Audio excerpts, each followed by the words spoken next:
Much like House of the Month speakers, we're always looking for featured speakers. So if you or anyone you know of any speakers and want to talk to our group about a particular topic, we would love to hear from you. So please see me or see one of the other board members.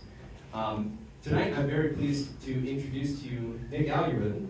Nick is a personal friend, client, worked with him for a few years now. He's a really great guy, kind of a prolific investor, sort of Mr. Big Time. He's run a lot of real estate meetups, a lot of coaching groups. He's a best-selling author. But recently, he's made some substantial changes to his business. And I personally am very interested in hearing this talk tonight. Nick's going to tell us his story. He's going to tell us about his business, tell us about some of the investments that he's made. I think, Nick, have you bought 1,000 units? Something like that? Sure. Done a ton of deals, So very interesting guy. I think it'll be, Nick, will you be hanging out a little bit after your talk too? I will. Okay, great. All right, well, Nick, pleasure to bring you on stage. Thanks for coming out, man. Thank you, brother. Appreciate it. I'm hungry now. What's up, everybody? Woo! Oh, there you are. I was looking to text you. I didn't see you guys here. That's amazing. There's I've been in this group for about, 4 or 5 years. It was so cool to see really friendly faces when I walked in. What's going on? This is awesome.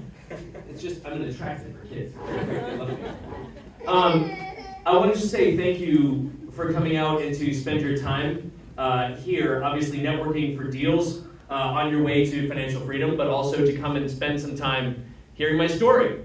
And it's funny, as I walked in, the person I was 5 years ago when I spoke to the same group at the Best Western, as you'll see tonight, I am like 4 or 5 deaths from that person. So if you've seen my stories before, most people really like to see, deals that can I swear here? Am I allowed to swear? Yes, do it. There's a child. Am I allowed to? Doesn't understand anything. All right. So a lot of us go through some bunch of fuck-ups. Is anyone here not yet gone through a big fuck-up? It's okay. Raise it for, oh look, almost everyone has been through a fuck-up. I love this. This is perfect. You're all my energy right now. This is fantastic. Y'all with me to go through some fuck-ups together? Woo, fuck-ups! All right. I'm excited. All right, I'm going to see if this thing works. First, I'm going to turn it on. I have to give credit. I heard Tim's story, and I also heard, was it Kim? Kim led me? Kate. Kate Kirkwood. Kate. Oh my God. I just have to say, thank the Lord I gave up all my units to another property manager just a few months ago. Holy God. Just saying. Thank you, Ryan, for checking that stuff out. Okay. So, disclaimer, we already did disclaimers. I'm not an attorney. I'm a broker, and acting as one. You all know that. So take the free advice for what it's worth. Started out as a banker in Boston at Mellon Bank for finance, and I just needed to escape the corporate grind, 60-hour work weeks. A lot of you have heard this story. It all started with a shampoo bottle. Has anyone here heard the shampoo bottle story? Oh, crap. That means I have to tell it. No, I'm just kidding. All right, we'll move on from that. I used to have hair, believe it or not. And just suffice to say this. I had taken so many courses and gurus and classes, right, that it got really expensive. But at the time, I was so angry because I hadn't done a deal yet. And I was still working literally 60 hours a week in Everett and Boston. And so you might, those who can read, you can probably recognize some of those names up on the screen. And I'm mad at myself because I hadn't done a deal, and it had been like 4 or 5 or 6 months. I had spent all this money with the Learning Annex in 2005. Anybody get that Learning Annex in 2005 in Boston? No, one person. Golly, you were there? Oh, we didn't know each other then. That's crazy. I was young and I had lots of hair and I was very sexy. Still sexy. Yeah. Thank you, Ryan. Woo! Too sexy. So all of these things happened, and I remember in the shower one. Here's a beautiful vision. I'm in the shower. Go ahead, look. Everyone, look. Okay. In the shower, and we have like a live recording. What was okay. This is a little intense. There was the shampoo bottle there, and I was like, you know what? By the time that shampoo bottle gets to the 0, I need to have done a deal in real estate. So without me knowing, that became my first accountability partner, right? Every day I get in there, a little bit less, a little bit less, a little bit less. And I was angry at myself, and what should I be doing here? And finally, there was a guy in Minnesota who reached out to me. So you're here. There's a guy in Minnesota who reached out to me and said, hey, listen, I'm finding I'm really making it hard for this guy here. That's what I'm doing. Just walking around. That's the way I like it. He's like, hey, listen, I am finding undervalued real estate. Who was in the business in 2005? Anybody? Yeah. Few of us. All right. I'm finding undervalued real estate here in Minnesota. Looks like you're trying to hustle. I didn't see you. And we're going to line up tenant buyers that have damaged credit. They're going to pay above market rent to move into these places. And then we're going to have them sign a P&S agreement so that in 3 years they're going to pay 20% above what we're paying now for the properties, right? Rent to own buyer, right? And not only that, we make money on the rentals, we make money on the resale. But back in 2005, you could finance these deals 90 to 100% financed, and the seller, let's say you bought a house for $450,000, at the closing, the seller can give you a check for $50,000 that you financed to say, thanks, good luck. And you can take that money. So I'm like, wait a second, let me get this right. I just have to buy these things, and I get money at the closings to make up for every single course that I've ever taken? He's like, yeah. I'm like, I can get these 90 to 100% financed? Yeah. Okay, cool. So I'm not going to buy one. I'm going to buy 5 of these in 1 week, first time ever. Why not? Let's go for it, right? And that was the first foray into real estate. And then we had our call with him on Tuesday to line up the rents, to look at the, which of the tenants were going to move in, when their moving dates were going to be, to collect the security deposits and all that stuff. And he didn't show up to the call. And then we started sending some emails to this guy, and he didn't answer any emails. And as it would turn out, this partner in Minnesota, who was taking 40% of all the income, took his money from the upfront closing money, but the tenant applications were not real. The resale purchase and sale agreements were not real. But you know what was real? The mortgages that I signed. All 10 of them. 90 and 100% financed for all those deals. So my first deals in real estate ended up being, there's some beautiful pictures so you can see them. So Minnesota, Eagan, Roberts, Wisconsin, like these are all price points around where we are, like at the time, $400,000, $500,000, $600,000 for these single families.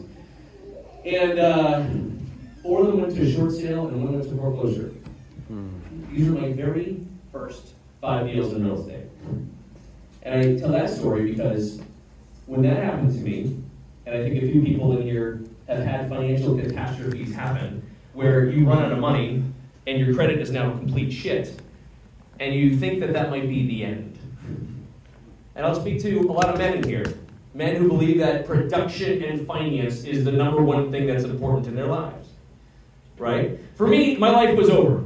Might as well be, right? In my 20s, all of my colleagues are now still working at the bank, and they're all doing their thing, and I have no credit, no cash. Ended up, because of short sales, for those of you who do short sales, you know that when the time comes, you're signing anything just to get the collection calls to stop.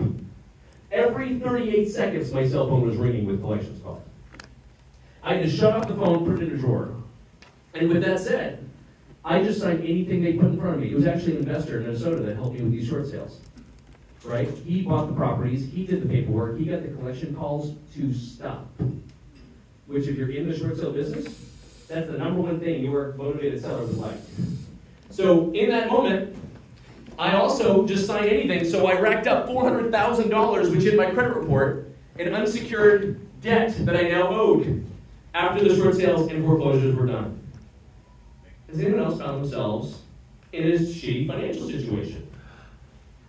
Just a few, all right? Just a few. For those of you who haven't yet, you can learn from the others. Chat, have a drink after. There's a lot of drinking that could be involved. So, what did I do there? First, I put my head in the sand for like 6 months, and it was really, really, really hard. And then I realized I was literally lying on the floor of a hotel. Anybody taken a Marshall Silver course ever? He's a hypnotist. He's out of Vegas, but he did like this motivational thing where I had already paid for it. So I went to this thing in the hotel. He has me down on the floor, all of us are on the floor, and he's like claiming he's hypnotized us. Now I'm not hypnotized, I'm just laying on the floor. And yet, all of a sudden, I have like one voice over here that's yelling at the voice over here. It's like, you really fucked up. Like, now what? Now what are you gonna do? I didn't fuck up. That guy, he screwed me. That guy, I gotta chase that guy down. I gotta make sure things are right. I gotta do the lawsuits and all that stuff. Yeah, and what's that going to solve? Where are you going to be after that happens? Right? And I'm literally having this yelling contest in my head when all of a sudden the one that said, "You're the fuck up, you didn't do enough due diligence, you need to understand and learn more about what you're doing before you should do things." All of a sudden I realized I had to take accountability for what happened. And when I learned that, I also learned there's got to be something in real estate that I can do because I still wanted to get out of my job. What's the one strategy that I can do that does not involve a lot of cash or credit? What is that? Wholesaling. Who in here is a wholesaler? Just a few. All right. Oh, man. You know something? Who in here is a wholesaler? Raise your hand again. All right. Who can I pick on? Who can I pick on over here? No one's, okay. I don't know. Who is not a wholesaler in this room? You guys? All buy and hold, all multifamily stuff? Got it. So how do you get your deals, your leads? From wholesalers. Sweet, we're calling yourselves. So if you get a seller that calls you that wants to sell you a property at a super sweet deal, but you don't have the capacity to take it on, what do you do with that lead? You would do it yourself, right? Right, and if you didn't, you could make $50K by selling it to somebody else. That's a wholesale. You are now wholesaler too. Sweet. That's what so wholesaling, I already paid for this course. I decided to go for it, and what I did is I borrowed from my 401k, got a marketing machine running in Somerville, Massachusetts is where I restarted, knocking on a whole bunch of doors, making a lot of phone calls, until I systemized the wholesale business. Was it easy? No. I had a significant trauma taking my phone back out of that drawer when it was ringing every 38 seconds. But I learned to tell my brain when it had every excuse in the world not to do something, not to put up signs, not to make that phone call. When I was getting ready to make all those calls to those sellers and get ready to do the door knocking, what does the mind say? What does the mind say? Run! Run! Stop it, that's uncomfortable, don't do that. So the shampoo bottle became my accountability partner again. And I adopted the motto that was for me and nobody else, which became my motto for the next 18 years, which was, shut up and do it, Nick. Shut off the excuses, shut off all the resistance, and just go. Just move. So, started the deal flow engine, and this is what I used to do. Maybe if I just get my desk set up, I have my magical script right here. I'm going to put it right here, and I need my pen, and right over no, I need a special pen. The special pen, I need that. I'm going to go get my file folder. This is good, I like this. We're going to go get the file folder where I have all my leads here because, wait, this guy, he was mad at me last time. I'm going to skip him. I'm going to go to this guy over here. All of this is just noise. And when I learned what was noise and what helped me accomplish and get back on my feet, and then forced myself to do it, that became an incredible gift that I then had to apply in every single element of my business. So I'll move forward here. What's happening here? Oh, God. Oh, God. Hey, Ryan. Clicker's dead? Oh, the clicker's not dead. This is no longer casting. I don't know what's happening.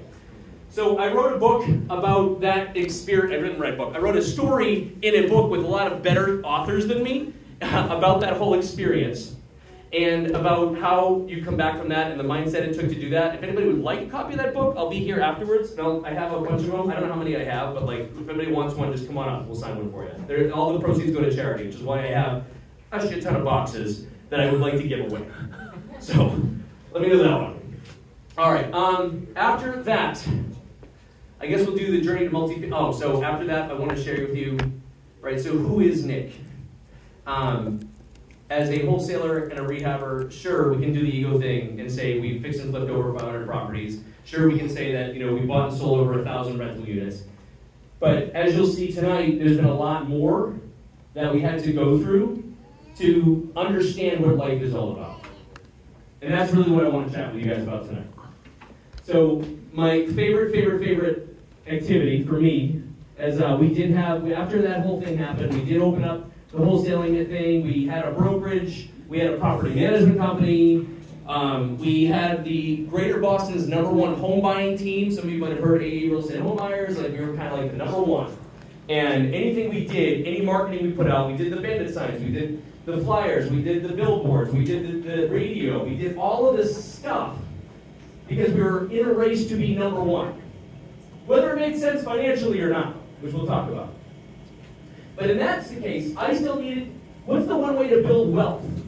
Right? Wholesaling and rehabbing is fantastic to get what? To get income, to get cash. But how do you actually build wealth with that cash? That's transactional, yes? I'm losing people. People need some caffeine and alcohol at the same time. Ivan, share your cocaine with the crowd. I made that joke in Laconia and I was never invited back. I don't know what's going on with Laconia, but I'll just tell you. Anyway, so thank you for fixing that. So there's the book if you guys want to help sign it later. And so yeah, 500 all, blah, blah, blah, all that good stuff. Here's what I love to live for now. Those are my 2 kids. I'm a single dad of 2 kids. And we raised them well. And then once, I love hiking, as you'll see there. But I'm really excited that I got married last year. You'll hear about 2 divorces that got me there. But got married to this wonderful woman. A lot of you know her, Megan. She runs 9 real estate law offices, and she's the #1 investor, commercial lender, attorney in Mass, New Hampshire, and Maine. Feel free to just say she was my attorney first for 7 years before I married her. So I'm not promoting a wife. I'm promoting the attorney first. Yeah, she was awesome. She changed everything. But that's me with one of my stepsons there too, which is really cool. So first 5 deals went to shit. Some of us have had maybe bad partnerships. Yes? It's okay if you don't want to share. Some of us have had deals that just went bad. Some of us have had deals that go bad. Some of us have had a personal situation, health-related or relationship-related, that might have put us out of the game for a while. Yes? Everyone has had some shit happen. And I guess what I'm trying to say is, what if that's the whole point? What if us going through that is making us a stronger and bigger person to then come back and produce at a higher level, or come back and be a better father or husband, or come back and just be a bigger gift and an impact to society? So I have a whole bunch of stuff here, which I'm going to go through some of it today, but someone wants to share their why. We all talk about whys in real estate. I'd like someone to share. Who wants to share? Looking over here, no one is sharing their why. Yes. Yeah. It's for my family and my community. I love the city of Manchester, and there's a lot I want to do in terms of being able to help people out, especially the homeless population. Nice. That's a good one. Homeless in Manchester and your family community. Good one. Yeah. I'll do that. Keep up the good work. Who else wants to share a why? Why they're in this business? Why you're in this room right now? People are all giving up time and energy to be in this room right now, and I want to know why. Yeah. My 4-year-old and 6-year-old. That's all it needs, right, Mark? Yep. 9 and 7-year-olds, what I got. So my first why changed over the years. So my first why was I'm going to do real estate to quit my corporate job. Then I'm going to do real estate to travel to every country in the world and experience high-end cuisine and their local alcohol beverages. That was my why. And by the way, it's still a freaking good why. Damn right it is. Whoever wants to come with me, we're doing this again. So my purpose, as we go through it, right? What if the whole point of life is just to become a bigger person through the struggles and expand into your higher self? This sounds a little crazy, but again, we're going to get there a little bit. So this is the tagline and motto of our company. This is our mission and our purpose. We fight for the right of every willing human to understand their path to financial success. This is not just for student community. This is for our tenants. This is for our landlords. This is for our contractors. These are for the homeless communities that we anticipate an impact in Massachusetts, New Hampshire, Maine, Pennsylvania, and Ohio. How can we set pamphlets, brochures, online courses together that show people how to get from negative bazillions to zero, and then from zero to making a living, and then from making a living to living a fulfilled life? That has become the mission. So my team would get together every single week. If we were not doing something that furthered that vision, we stopped doing it. That became our whole thing. So we have a G5 framework. I'm going to get into that a little bit later on, and our REI ladder, which I'll also get into later on. So REI ladder just essentially means active income that hopefully we all have. You need to get to a cash flow positive position. And as you go up the ladder, you're converting your active into more and more passive investments. Y'all with me? We all who's read the little purple book? Kiyosaki. There were just 4 people. No one else has read Rich Dad Poor Dad in this room. There we go. Okay, we have a lot more than that. That's what usually brings us here, isn't it? So we have our active income, and by taking our active income, we start to slowly put it into more and more and more passive investments. And as you all know by being here, landlording is completely 100% passive. There are no struggles or time involved whatsoever, right, Tim? That's right. That involves landlording. So there you go. Y'all did it. And as the slumlord, there it is, right? That's right. So as you go up this ladder, right, and this is what it's all about relationship with money, which we'll talk about later. But active income could be wholesaling or rehabbing, or it could be you're a doctor, or it could be you have a W-2 job, or it could be whatever. But you're taking that and changing how you operate, which also, more importantly, changes your relationship with money itself. And all I'll say is this. I started my real estate business needing the cash to live and to pay my rent. And as the relationship changes, you start to realize how much faster it comes to you when you're not out there chasing it. When you start to attract it, and you realize, I had a great lesson here from a mortgage broker in Florida when we were trying to raise capital for an RV park in Florida, and it was $6.8 million. And at the time, my equity, I've only raised up to like $2 million in equity. I haven't raised any more than that. And I called my mortgage guy, I'm like, hey, listen, who do you know that can help us raise this equity for this deal? And he said to me, he's like, what's the purchase price? I'm like, oh, 6.2, 6.4. And he said to me, well, that's a shame. If you over 15 million, I could fill it in a heartbeat.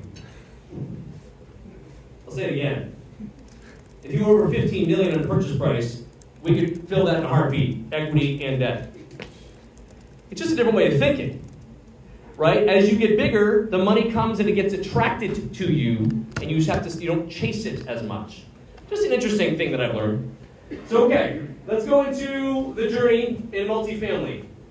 Who here knows we all have a team, right? Everyone have if you're part of a team, or if you are a team member, please raise your hand. Property managers, CPAs, bookkeepers, contractors, short sale negotiators, right? Okay, that's it. Only like five people. Cool. I keep calling her because she's sitting at the table. What about the bookkeepers? I'm just kidding. I know you're not bookkeepers. All right, beer providers, bartenders, please, you are an essential part of my team, and I appreciate you. Now, what are your names? Shayna and? Chantel. Everyone, round of applause for Shayna and Chantel. You guys are unbelievable. Thank you. The hardest support room like this. All right, cool. So as we go through, here's a quiz for you guys, though. For a portfolio, what is the most important phase? We have identification, acquire and finance, properly manage and implement value adds.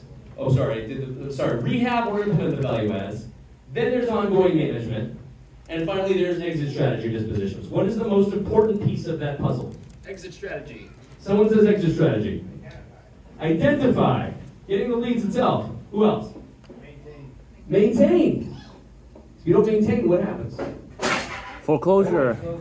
Yeah, you get called and say you have a lead paint EPA violation. That's what happens. Call back. Sorry. Is it too soon? Too soon. Too soon. Sorry. It's going on right now. So what's the most important one? Just yell it out. Maintain. Rehab, maintain. Identify. Now it's identify. Identify. All of them! Well done! Total trick question. Sorry about that. Anyway, you all knew that. Every single one of these is critical to having portfolios. You need to have good team members. And by the way, when you get to the bigger deals, you're not doing it alone. You need a team behind you. You need other people to help with asset management, to help with project management, to help with property management. You need people to help with debt raising, right? You need all that stuff. So here's my first deal, which I'm going to go through in my thing. Who here knows Haverhill, Massachusetts? Best town ever. Best town ever? You said worst town ever? Best. Best town ever. All right, brilliant. Who here owns property in Haverhill, Massachusetts? Can't afford it. Can't afford it? Wow, only I said that back in the day. Haverhill, Massachusetts, where the target says, welcome to Haverhill, Massachusetts. So no one has property in Haverhill right now? And just what, you all cashed out? And got over like 250K a year, and you're like, never thought this would happen, I'm out. Is that what happened? No? Oh, I thought you would buy property. I'm looking at you. No, green hat. No? I thought you were like, yeah, I thought you were like, yeah. I don't know. You didn't find it? Okay, never mind. All right, so this is my house hack. This is my first house hack before the shit hit the fan. I did this at the same time I was doing the Minnesota deals, because why not? 91% finance, let's go. Let's do a sixth deal when all that was happening. So as this happened, Jackson Street, Haverhill. This is near High Street. If anybody knows Haverhill, High Street is, I don't think just where the drugs are dealt, it's where they're all manufactured, packaged, and delivered from the street. It's pretty impressive. So the numbers as they looked when we bought the place, we were going to buy it for $350,000. Monthly P&I $1,800. Taxes $4,200 a year. Insurance was $2,400 a year. Maintenance and pests $300. Utilities $300. So monthly income $5,400 when it was 100% occupied. So that all sounds really good to a banker that just got into real estate and knows how to use Excel sheets. Really, really good. Who else loves their Excel sheets? Yeah, baby! Excel's a fantastic tool. Yeah, that's what I did. So we then take reserves, vacancy, and CapEx out of the equation, and we're left with cash flow of about $2,000 a month, or $24,000 a year. I'm in. This is cool. These are big units. We're talking all 2 4-bedrooms and 2 3-bedroom units in Haverhill. So we move into one.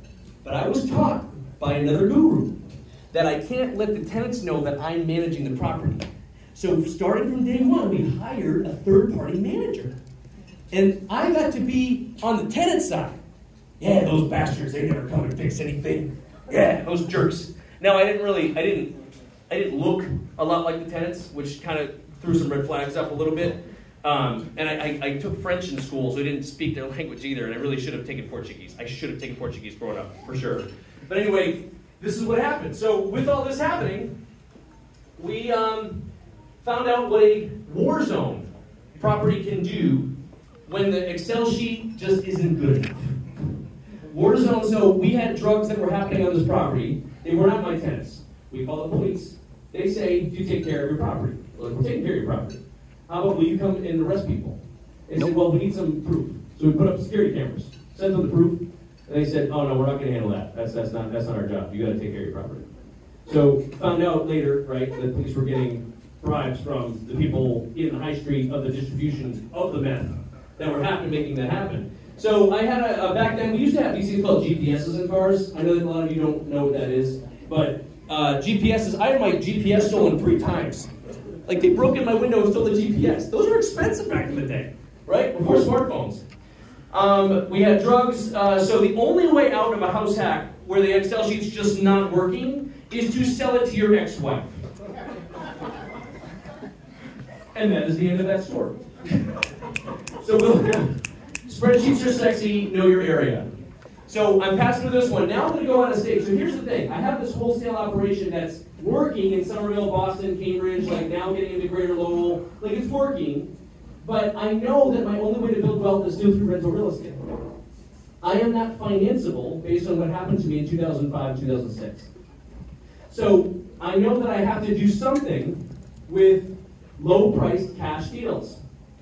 So who else, I'm trying to wonder if anybody else has gone out of state. Who else has gone out of state to look for opportunities? Yeah, a few people, right? Are there better or worse opportunities out of state? Better. Better, yeah. Hands down. Unless you find them in the wrong space. And then they're not as better. That's at least, what I do. So, we'll talk about that. So, now I know that we have this wholesaling thing up. My whole thing was, if I do 4 rehabs here, I would take some cash and go to a low-priced market out of state and buy a property in beautiful Amish, Pennsylvania. Does anybody else have property in Amish, Pennsylvania? Or have you been out to Amish, Pennsylvania? Nobody. Okay, we got one. Okay, cool. So, there's a few people that used to even come to these REIA meetings that were bringing people from Boston out to this network, this thing. So I went out there, and you could buy former steel mill town. It's called Newcastle, Pennsylvania. It's about 45 minutes north of Pittsburgh. And old school code inspectors, like everyone takes it back. It's just like Somerville, Cambridge, and Boston today. Everyone takes a paper bag full of cash. I don't know if Manchester's like that anymore. Do you think, Ryan? Did we talk about that? Are there people here from the Manchester Code? Should have asked that question beforehand. All right. And it's an all-cash market because you can't get financing. But here's the cool part. So you can buy these properties for $45,000 to $2,500. You could rehab them for a little bit amount, and my model became, I want to get all my money back in 5 years. I would make 20% on my cash. So all the money back in 5 years, the rest is gravy from there, right? So there's the formula, I won't worry with that right now. So here's a beautiful one, look at that! Wow. Isn't that gorgeous? I'll tell you what's gorgeous about this property. 313 East Reynolds Street, we still actually own this property to date. And yeah, oh, it's good stuff. Ooh. That was a $2,500 one, wasn't it? Oh, Richard, you've seen this before, but no, you're absolutely wrong. So we're going to talk about this in a second. It's not in the best shape. So we had to do a lot of work to this. What would you guys say a rehab like that would cost, like around here? What do you guys think? Just throw some numbers out. 70,000. 70,000, sure, right? Let's say it's 1,800, 1,600 square feet, 3 bedrooms, one bath. Just throw it out there. 20. What is it? 25,000? That's awesome. Okay, ooh, that would be awesome. You're right though. She's probably the closest. Scope of work: new roof, new siding, 8 windows, doors, new kitchen, new bathroom, paint and flooring throughout, install all plumbing, all electrical, new forced hot air, new ductwork, reframe, resheet, insulate back room for interior washer dryer room, fixed concrete sidewalk and walkway, repair and paint deck, all for $24,600. Nailed it! Look at her! That's what I do for a living. Pretty darn awesome. Is it? What do you do for a living? I'm a property rental manager. Okay. Yeah. So I do this stuff. Now, new roof, as soon as you said that, that went through me, and I was like, ooh, I'm probably pretty low on that one. But Well, you're very low if we were in this market. yeah. Like, Yeah. for sure. Yeah.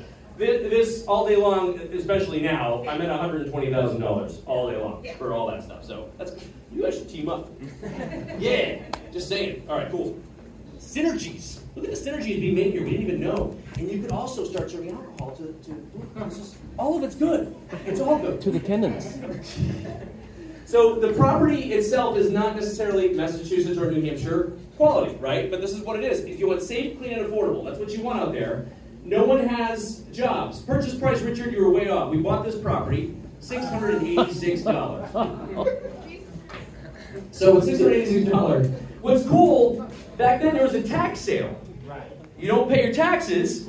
They're serious. They go to tax sale once a year. They have this big tax sale.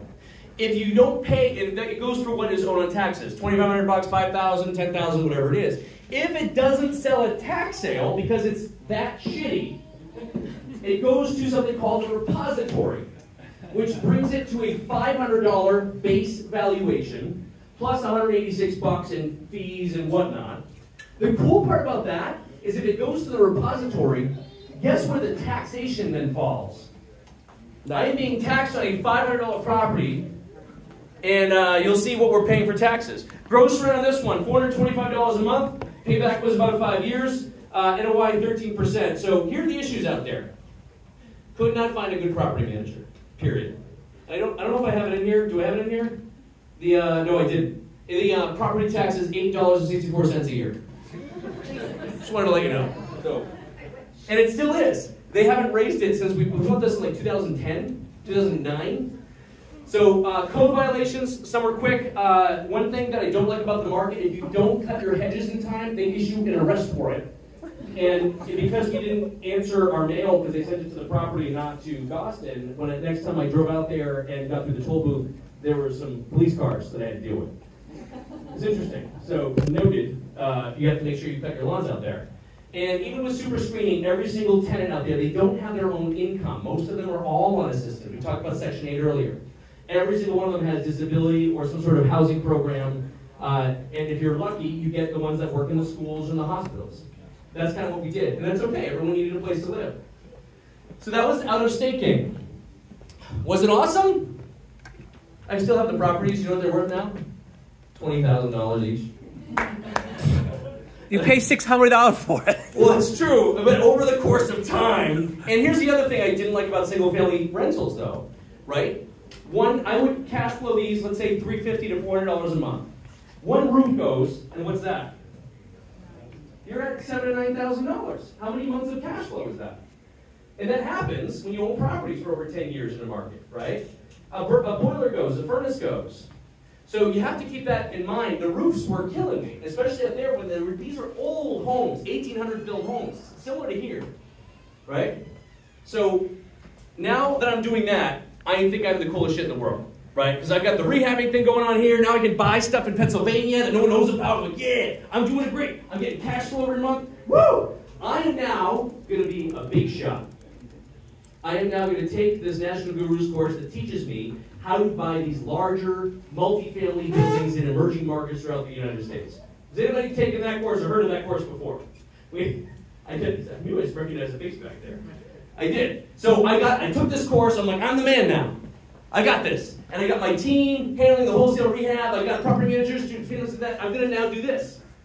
And so I find my first big deal in South Carolina, North Carolina. 144 unit in Asheville, North Carolina. Oh. And I've been marketing to the market for a while. We finally got a seller on the hook. We started to talk to the seller, and I even started to do something called like raising capital. And I I talked to people at meetings like this. I'm like, hey, when we get one, are you cool? And they're like, yeah, we're cool. And I was like, cool. And then we got a deal, and I'll never forget what happened. I sent out the email to those people who said cool, and the best response back was, who's this? That was my best response. Right? Who's this? And that was what I learned. Oh, they have no idea who I am if I don't stay in touch with them and make sure that their needs and goals are still in line with our needs and goals. And oh my God, so like maybe I should reach out to them once in a while. But here's what happened. This deal, you'll never, ever, ever guess, this deal fell out of contract. Sometimes the sellers will lie about their income and expenses. Sometimes. Did you guys know that? No. No. We didn't even get a laugh out of that, so I want to make sure people know that they always lie about their income expenses. Yes? Yes? Yes. All right, we definitely need some meth from Haverhill. We got to bring that here. We need some energy. All right, cool. We won't do the jumping jacks yet, but we're getting there. All right, listen. So instead of this, that deal fell out of contract, but I had 3 people in the Boston area look at me saying, hey, look at this guy. He's finding deals. He's learning how to raise some capital. We're going to connect with him. So they reached out to me and said, hey, we already own 650 units. And we have the asset management down. And we're coaches for that national guru that you just paid all that money for. Why don't you come work with us, help us raise capital, we'll teach you asset management, we'll teach you project management, we'll teach you all the stuff in the middle. I'm like, and I don't have to pay any extra? They're like, no! I'm like, yeah! Sounds fantastic. So I aligned with these guys, and I had put a bunch of my money in one of their deals. I had raised some friends and family money and put it into their deals. Meanwhile, I had raised $250,000 and put it into that national gurus deals. He was doing stuff in Texas. So I'm like, okay, I'm going to be an LP to learn investor relations and how he does the thing. And then I get a call from one of the GPs, and he said, hey, Nick, by the way, I've been working for them for about 4 weeks. Not a big deal. We just got a call from the SEC. And, we're giving them the information that we need to give them. We're sharing with them. But they're going to call you next. So good luck. That was one of the general partners. And I remember pacing in my real estate office in Chelmsford, Massachusetts. I'm making a track in the floor while I talk to these 3 attorneys at the SEC. And they're asking me all sorts of questions, right? Where did you get this information? Where did this picture come from? Why is this, where did you get this flyer? Who have you talked to about this? And I'm answering the questions as best I can, but there's finally a time when I'm like, guys, I just started working here 4 weeks ago, and I need to ask, do I need an attorney? Their answer was, do you feel you need an attorney, Mr. Aalerud? And that was the end of the conversation. So I lawyered up, and 2 very, very expensive attorneys in Boston. I had to pay for 2 because it was a father and son team. I wouldn't advise that. I don't know why they needed to work together at $250 an hour each. I don't know, but that's what happened. So what happened then, as it would turn out, for a whole year, I was not focused on anything except subpoenas, depositions. At the time now, I bought edible arrangements that I was trying to work with. I had to print out every single email, have my drives flashed, going in here all the time. In the meantime, I'm pointing to those national gurus and the SEC attorneys that I was told had reviewed all the information. And at the end of 10 long months, I was told, and I couldn't talk to the GP, so I was told not to. I finally see the settlement or the decision or whatever it was come out. It has come to our attention that one or more of the general partners has used some investor money from one asset and moved it to another, which is a no-no. It's also come to our attention that they may or may not have bought a personal vehicle with investor funds.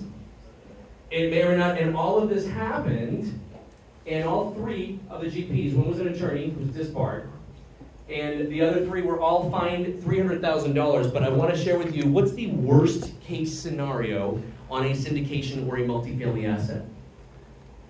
People say a fire. Well, you still get paid in a fire, don't you? What if the GPs or the feds freeze your asset and it cannot be managed for over 8 to 10 months? What if they're not managing it? Because you know the feds are not really doing a great job managing it for 8 to 10 months. What do you think then happens when it stops performing altogether? Who then takes it? The bank. What happens if a bank forecloses on a commercial asset, regardless if it's 3 million, 10 million, 12, 20 million? Where does all the money go? Zero. All LP and GP interests went to zero. And at the same time, that was also my first divorce, because when you're so focused on something else, maybe some of you had that experience, you're so focused on trying to be okay that you lose sight of what matters and you stop focusing on your family. And I learned my first lesson in relationships. That was a rough year, 2009, 2010. Right? So at that moment, and that national guru, to this day, is still out there teaching how to buy apartment buildings around the country. So be careful who you buy courses from, be careful who you do all this stuff from, and even one of those GPs, which was fined and cited and disbarred, is now out there teaching multifamily real estate and how to do it the right way. And maybe now he knows how to do it the right way. So take it for what it is. Is this okay so far? Am I boring people? All right. I want to make sure I get to some value. So now that all happened to me, I have massive, serious control issues. Can you all feel that? At least a little bit. I've been burned by all these people because I gave up some control, and now here I am, right? So I became obsessed with the question, if this shit hits the fan, if everyone's gone and it's me, what stuff do I need to do with my hands dirty to get this deal from not operational to operational? So I became obsessed with checklists, procedures, making sure that we had what was needed. Where if I had to fire a property manager, I would fly down there and do exactly what we would do. So all of that stuff led to starting our property management company. Because I had all this stuff together, right? So I needed to know that I could do it though. Let's go back here. We refined our off-market deal sourcing system, so I taught people how to source their off-market deals. We still have that. And financeable again in 2014. So, and you don't have to share. Just wondering, is anyone here, if you feel like sharing, has anyone here been unfinanceable for any reason? You don't have to share. Yeah, cool. Was it something out of your control? In your control, doesn't matter what it was. Did you find your way back or not yet? You just got back. Holy shit, last month, man. That's impressive. 6 years, yeah. 6 years to be financeable again. But look, you're still alive and you're still here. And that's something I had to learn, right? Like, when everyone's coming out to get you, we're still okay. Like, I can't believe I'm not in jail after that SEC thing. But you think that, right? Your brain goes to the worst case scenarios, right? So it's unbelievable to go through that and come out the other side and you realize what a stronger person that you are now, yeah? Yeah, I feel that. Nice. That's cool. All right. So we're going to go to now on financeable again. Here's my new thing. Tim, you talked about a burr, right? I was in the restroom for a little bit. Exactly. Here we go. So let's talk about burr strategies. Tim, you heard Tim's amazing case study, and that was what ours was, right? Stabilized value equals net income divided by the cap rate, right? That's how we get to the value. And use value-add strategies to raise NOI. Great group for value-add strategies. Just yell them out. What do you got? All right then. Storage. Adding storage. What else? Buy right. Buying right? Sure. How about value-add strategies once you purchase? What can you do to add value to the property? Add bedrooms. Add bedrooms. Kitchen renovation. Kitchen renovation. And then what does kitchen renovations do? Increases the value. Increases the value, which increases the Asset. asset, increases the The rents, which is increased value. Yeah. But we're on the same page. Oh, same page. Yeah. What you say? Rent. Upping rents, right? Upping bathrooms. Upping bathrooms to get to the. If you have a bathroom, you've got to have something back. What are you getting back? Money, right? Upping rents, right? But you have to do some renovations first. What else? Decreasing expenses. Ivan. Decreasing expenses. Ivan's got like 1,000 of these. Go ahead, Ivan. Pet fees. What is it? Just jump in there. Pet fees, garage income, parking fees, putting a little shed, target for the shed, putting overcovers for snow. There's plenty of them, I keep thinking of them. But essentially, adding income to the property. That's it, exactly. The more we add income to the property, especially when you're over 5 units. Over 5 units is commercial. I think all of you know that, so we'll just glance over it here. Over 5 units, if you raise it by $1, then you multiply that by a cap rate, 6, 7, 8, 9, 10. That's the value you just increased that building by. If you decrease an expense, it's dollar for dollar. When you raise $1 of income, usually there's a little expense that kind of goes with that. But I don't expect, this isn't like a math class, I promise you. So any one of us, if you guys are interested, we can chat afterwards about that if you need help. But so many value-add strategies, right? Here's a beautiful one in beautiful Manchester, New Hampshire. I think a lot of you guys might have known about this property. Here's a value add. How about, does anyone deal with fire damaged cellars? Richard, you deal with fire damaged cellars, yeah? I'm going in Meredith, New Hampshire at the moment. Well, shit, cough it up. What do you got? It's been sitting empty since August. Are you able to promote it or not yet? You able to promote it? Yeah, I had to go to Meredith, so I stopped by the fire department, found the fire chief. I found the fire chief in Meredith and asked him if they had any boarded up or burnt out buildings. He says, yeah, there's one on such and such a street that's been boarded up since August of last year. So that's another source for deals is the fire department. Are you going to take it down or wholesale it? I'm trying to get hold of Otis. Yeah. Elusive. Nice. Elusive. Those are the best ones because they're not, publicly available. I love it. What is a fantastic, as a wholesaler, and by the way, you're all wholesalers now. I don't care who didn't raise your hand. If you get a good lead and you're not able to take it down yourselves, you can monetize every single good off-market or pre-market lead that you can get. Yes? Yes or yes? Yes. You sell it to this room, you bring it to this room, you get $5, $10, $15, $40,000 for those leads. Amen. It is a huge source of income, especially when you're going your way up the REI ladder.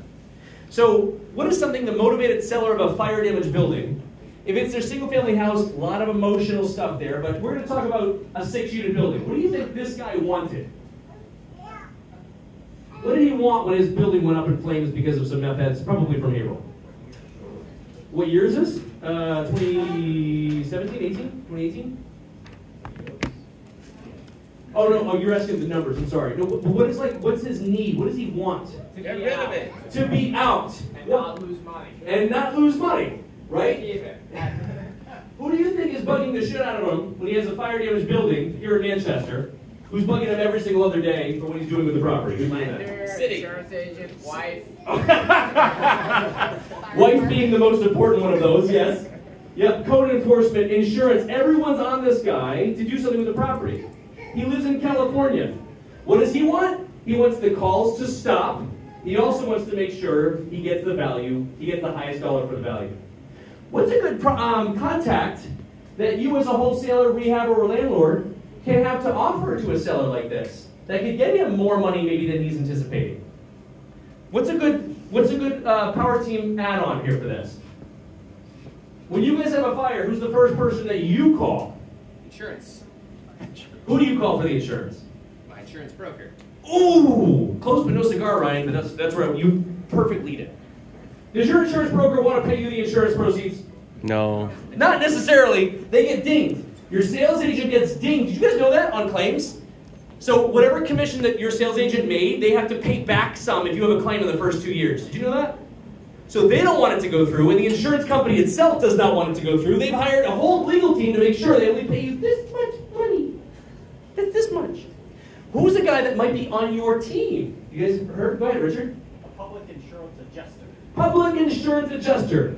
I have made more money from our public insurance adjuster doing deals with us than probably the entire portfolio in Pennsylvania over the last 12 years. So it's a beautiful moment. So I told this guy, I said, hey, listen, you're in California, and the property which you want for it, we just can't do it. But how about this? How about if we contract here? We know you need to make a minimum of this, and anything our adjuster can get for you above this number, we're going to split with a discount off the price or cash at closing. He's like, okay. He just wanted the cost to stop, right? So with that said, we were able to, I don't remember the numbers, but I have them on a screen here. We were able to pick this one up, and it was a 6-unit building, all they were not 2-bedroom units. We made them 2-bedroom units. And I won't talk to you now about the fraudulent sprinkler engineer that was the installer and also was wanted by the FBI. We're not going to talk about that story, but that's part of this deal. So if you want to know about that story later, we can talk about that. That's the jerk right there doing a little smile to my camera. I'm like, what the fuck? This guy was fucking me the whole time? Anyway. Okay, so moving on. So what we did with this building, Ryan, you didn't see these beautiful pictures, but what we did with this building is we renovated the entire thing. The whole roof had to be redone, the 3rd floor rebuilt, and the second 2 floors, second 2 units. Now the numbers worked as a multi-family building, but I want you to see this. We furnished the 2 interior units to see what furnished units could do, right? This is back in 2018. So we bought this, there it is, here's the numbers. Bought this one for $30,000. We budgeted $355K for the rehab. Actual budget, $405. Does anyone still go over on rehab these days? Just, I'll be honest, I do every time. And I've been doing this for a long time, just saying. So rents were $1,300 for a 2-bedroom back then. Post-stabilization, we had it valued at $680,000, which meant, at the time, if we could get 75% of that value, we get $480K back. $75,000 back to us, back to me in my pocket. And looking at debt service coverage ratio, which is what you have to look at when you get cash out, we were at like a 1.2. That means that the amount of rents coming in covered the mortgage 1.2 times. That's what the lenders look for. Lenders need 1.2, 1.25. So this deal got better. We started adding things, parking and storage, like we talked about. And the rents were actually not $1,300. They went up to $1,400 when we started renting these things. And we had no idea there was a need for short-term nurses. Does anyone here use a very secret site? Maybe you're not supposed to say it. Does anyone use a very secret site that rhymes with Schmurtis? You people? Cool. It's this very secret site. No one knows about it. So right now, if you would like to do this, you have to obviously provide Wi-Fi, you have to have furnished units, but if you do that, it's a solid place for leads. So we were getting $1,800 a month when these nurses were renting these units. So our new net income from $63,000 went to $82,000, new cash flow from $31,000 to $50,000, and we were way saved for our refi. So you can't see that. I don't expect anybody to see that. I know, so Tim has one. There's a whole bunch of spreadsheets in here. If you guys want a spreadsheet like this, and you don't already have one, I'm sure you can reach out to one of us. If you want, you can just shoot me an email, info@reiaccelerator.com. We can get you guys that spreadsheet that shows you how to do a whole breakdown. All income expenses, cash-on-cash return, IRRs, all that stuff. Cool? Are we okay? You still with me? All right, perfect. All right, cool. All right, so we're working on some projects. Just going to fly through this. We're almost there, Ryan. We're almost there. Are you okay? Okay. Oh, shoot. You guys need some alcohol. So we have a couple RV parks now that we're working through. We have a self-storage deal in West Virginia. We have a hotel in Bartlett, New Hampshire. I heard a hotel earlier, but I was talking to somebody. I'd love to hear about that hotel opportunity, if it's not already sold in this awesome room. But that's kind of the stuff that we focus on now. We have this beautiful project that we've had for 5 years. I know a lot of you might have seen this picture on our social media feed. You know that one? Yeah. What street is this on? Maple Street. Well, yes, I guess. It's a Hanover Street deal. It's on Maple Beautiful Street. hole in the ground. If you all drive by, just wave to the beautiful hole in the ground. It's been there for 5 years. We finally got the Housing Appeals Board to rule in our favor, and we finally got it fully approved in December. And now I'm just energetically freaking done with it. If anyone would like to buy it, feel free to come up or partner with it. I am done. I am out. Take it from me. Please. All right, cool. Okay, biggest takeaway so far, valuable pouring. Are you guys okay for like another 10 minutes? Is that okay? Is this okay? Is this valuable? Yeah. I'm just telling stories, but I want to make sure you're getting something out of it. Holy shit, I didn't prep you.